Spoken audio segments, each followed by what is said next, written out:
Hello दोस्तों, मैं सागर कुमार आप सभी का एग्ज़ाम बाबा यूट्यूब चैनल में स्वागत करता हूं।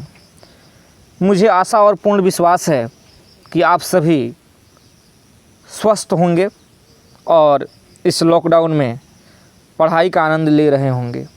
आज मैं आप सभी के साथ चर्चा करूंगा भारतीय स्वतंत्रता संग्राम के कुछ महत्वपूर्ण पहलू के बारे में। इसके पहले हम लोग साइमन आयोग के बारे में पढ़ चुके हैं, यानी 1927-28 तक की महत्वपूर्ण घटनाओं के बारे में चर्चा किया जा चुका है। आज मैं इस लेक्चर वीडियो में आप सभी से चर्चा करूंगा नेहरू रिपोर्ट और 1929 ईस्वी में लाहौर में कांग्रेस अधिवेशन के बारे में। देखिए, नेहरू रिपोर्ट क्या था, इसके बारे में हम लोग चर्चा करेंगे। 1928 ईस्वी में जैसा कि हम लोग जान चुके हैं कि जब बम्बई में साइमन कमीशन पहुंचता है, आयोग जब पहुंचता है, तो लोगों के द्वारा विरोध किया जाता है, क्योंकि उसमें सभी सदस्य यानी 7 जो सदस्य थे वे सभी अंग्रेज हैं। लोगों के मन में यह भ्रम थी, लोग यह समझते थे कि भारतीयों के बारे में अंग्रेज कैसे सोच सकते हैं। हमारा देश है तो हम लोग अपने देश के बारे में सोचेंगे, यहाँ के संविधान के बारे में सोचेंगे। उसी समय यानी साइमन आयोग की नियुक्ति के समय ही जो अनुदार दल की सरकार थी, उसी समय मैंने उसके जो है भारत सचिव लॉर्ड बर्केनहेड थे। यानी भारत सचिव उस समय कौन थे? लॉर्ड बर्केनहेड ने भारतीयों को क्या किया? चुनौती दिया, उनके समक्ष एक चुनौती रखी कि वे एक ऐसा संविधान बनाकर तैयार करें जो सामान्यतः भारत के सभी लोगों को मान्य हो। यानी अगर भारतीय यह चाहते हैं कि उनके देश के बारे में, उनके देश को चलाने के लिए संविधान के बारे में अंग्रेज यदि नहीं बनाए, तो आप में यदि दम है, आप में यह क्षमता है, तो वह चुनौती दिया भारतीय नेताओं को कि आप क्या कीजिए, एक संविधान का निर्माण कीजिए और ऐसा संविधान का निर्माण कीजिए जो सभी दल के लिए मान्य हो। भारतीय नेताओं ने क्या किया? इस चुनौती को स्वीकार किया और पंडित मोतीलाल नेहरू की अध्यक्षता में एक 7 सदस्य समिति की स्थापना की, यानी 7 सदस्यीय समिति की स्थापना की गई, जिसे भारत के संविधान के सिद्धांतों का निर्धारण करना था। यानी मोतीलाल नेहरू की अध्यक्षता में एक समिति का गठन किया गया, जिसमें 7 सदस्य और अन्य सदस्य भी थे, और उन्हें कहा गया कि भारतीय संविधान के सिद्धांत के बारे में क्या कहे, उपाय सुझाव निर्धारण करें। समिति के अन्य सदस्य कौन कौन थे? तो सर तेज बहादुर संप्रभु, सुभाष चंद्र बोस, MS सरदार, मंगल सिंह, अली इमाम, GR प्रधान, कुरैशी आदि। समिति ने क्या किया? 28 अगस्त 1928 ईस्वी को अपनी रिपोर्ट प्रस्तुत की, जिसे नेहरू रिपोर्ट के नाम से जाना जाता है। तो क्वेश्चन पूछे कि नेहरू रिपोर्ट कब प्रस्तुत की गया? तो 1928 ईस्वी में। नेहरू रिपोर्ट के समय यानी नेहरू रिपोर्ट के जो अध्यक्ष कौन थे, समिति जो प्रस्तुत किया था, तो मोतीलाल नेहरू। तो क्वेश्चन पूछे कि नेहरू रिपोर्ट किसने प्रस्तुत किया? तो ये नहीं कि पंडित जवाहरलाल नेहरू, किसने प्रस्तुत किया? तो मोतीलाल नेहरू ने। अब देखेंगे कि आखिरकार नेहरू रिपोर्ट जो था उसकी सिफारिश क्या थी। भारत को डोमिनियन स्टेट का दर्जा, डोमिनियन स्टेट का अर्थ हुआ यानी भारत जो है इंग्लैंड का ही उपनिवेश रहेगा, उन्हीं की सर्वोच्च सत्ता रहेगी, लेकिन कुछ अधिकार दिया जाएगा भारतीयों को, कुछ स्वतंत्रता दी जाएगी, लेकिन वर्चस्व अंग्रेजों का ही होगा, वे अंग्रेज का ही उपनिवेश कहलाएंगे। केंद्र एवं प्रांतों में उत्तरदायी शासन की स्थापना की सिफारिश की गई कि केंद्र और प्रांतों में जो क्या उत्तरदायी शासन की स्थापना की जाए। गवर्नर जनरल को केवल संवैधानिक प्रमुख का अवसर दिया गया। जिस प्रकार अभी संवैधानिक प्रमुख कौन है? तो हमारे राष्ट्रपति होते हैं, उसी तरह गवर्नर जनरल को कहा गया कि आप एक संवैधानिक प्रमुख ही रहिए। भाषाई आधार पर प्रांतों का गठन किया गया।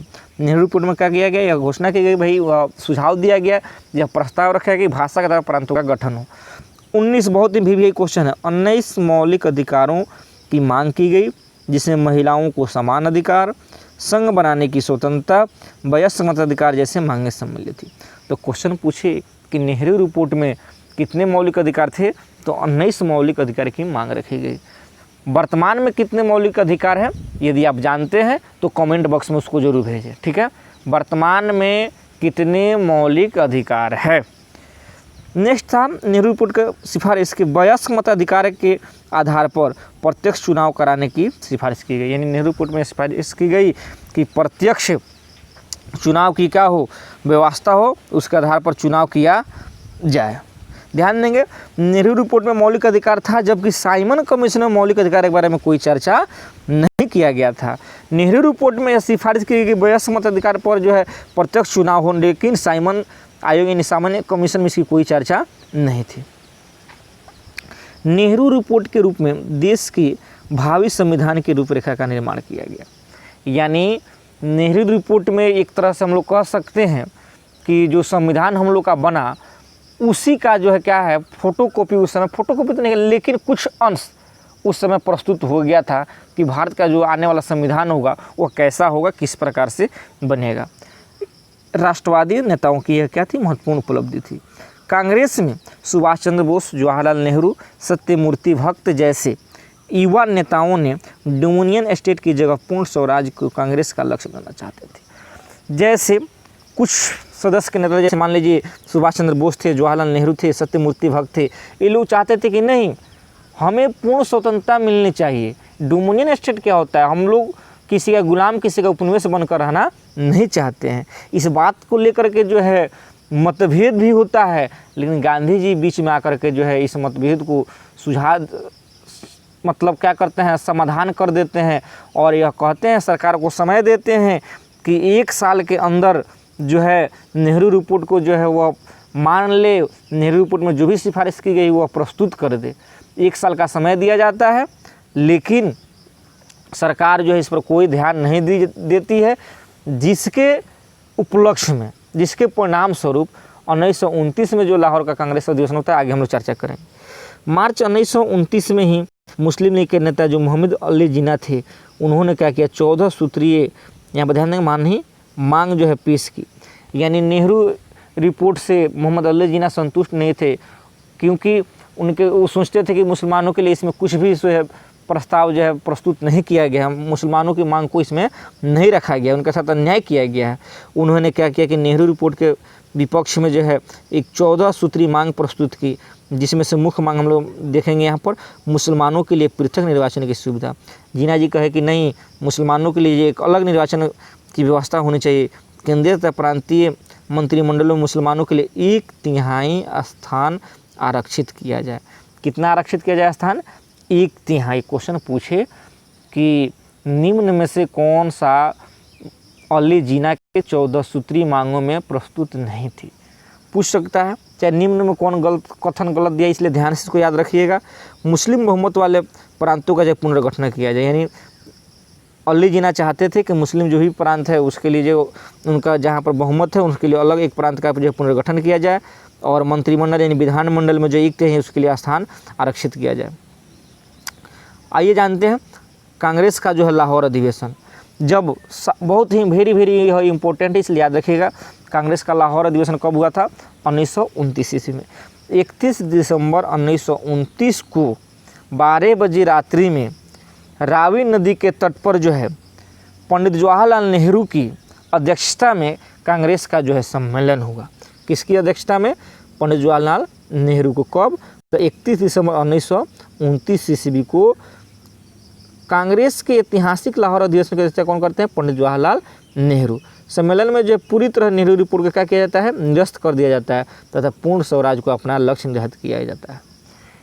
जैसा कि हम लोग पहले पढ़ चुके हैं, देखे हैं कि जब नेहरू रिपोर्ट प्रस्तुत होता है तो सुभाष चंद्र बोस, पंडित जवाहरलाल नेहरू इत्यादि ये लोग जो नेता थे, यह क्या सोचते थे कि नहीं, डोमिनियन स्टेट जो है उस विषय पर लेकर के जो है इनमें मतभेद हो जाता है, यह नहीं चाहते हैं कि डोमिनियन स्टेट प्राप्त हो। यदि हम लोग जब संघर्ष ही कर रहे हैं तो पूर्ण स्वराज की जो है प्राप्ति हो, पूर्ण स्वतंत्रता प्राप्ति हो।